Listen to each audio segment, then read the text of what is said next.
محرم الحرام میں 10-15 دیگیں تقسیم کرنا بالکل بدعت ہے. سارا سال حضرت حسین یاد نہیں آتے، تمہیں محرم میں یاد آتے ہیں. ادھر کہتے ہو کہ حضرت حسین کو پانی نہیں ملا اور تم دیگیں پکا کے کھلا رہے ہو، خود تو شرم کرو.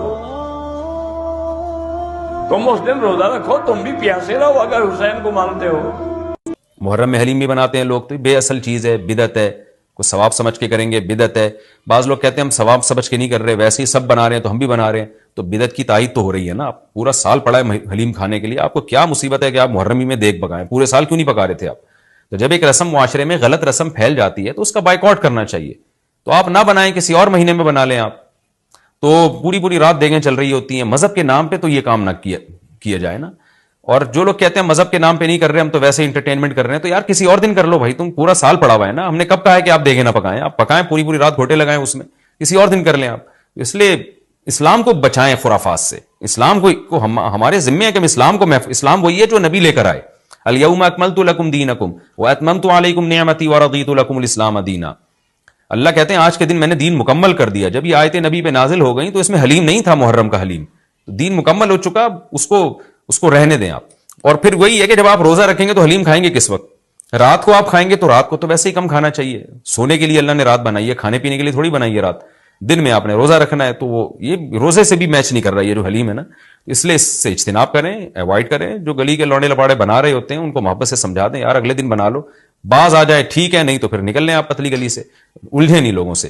تو یہ محرم کے حوالے سے کچھ باتیں تھیں. بھائی نبیل بھائی کوئی بات رہ تو نہیں گئی ہے آپ کے ذہن میں ہو تو بتا دیں، تاکہ یہ تو لوگوں نے جو سوال پوچھے تھے اس کے جواب تو میں نے دے دیا. آپ کے ذہن میں بھی کوئی سوال ہو تاکہ ٹاپک کمپلیٹ ہو جائے. محرم میں جھاڑو لگانا جائز ہے؟ جھاڑو سے کیا ہوتا ہے؟ یہ کہہ رہے ہیں وہ لوگ کہتے ہیں محرم میں جھاڑو نہیں لگانا.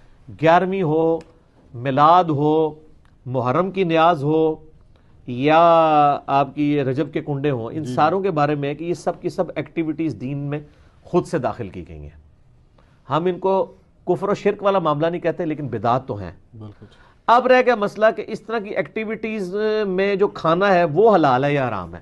کہ کھانے کو حرام کہنے کے لیے یہ چیز ضروری ہے کہ آپ پہلے اس کی حرمت ثابت کریں.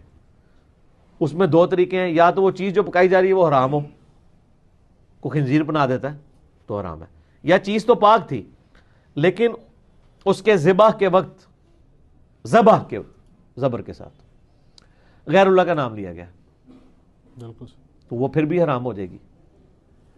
تیسرا مسئلہ ہے تقرب والا. تقرب میں اب 2 طرح کے آپشن ہیں. ایک تقرب یہ ہے کہ کوئی شخص یہ کہتا ہے کہ میں فلاں بزرگ کے اصالے ثواب کے لیے کر رہا ہوں، حضرت حسین علیہ السلام کو ثواب پہنچے، ایک میری طرف سے ہدیہ.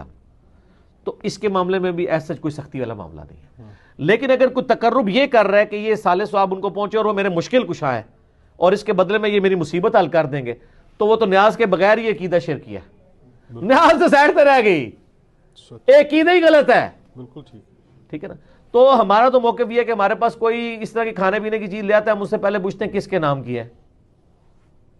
اگر وہ کہتا ہے اللہ کے نام کی ہے تو بسم اللہ پڑھ کے کھا لیں.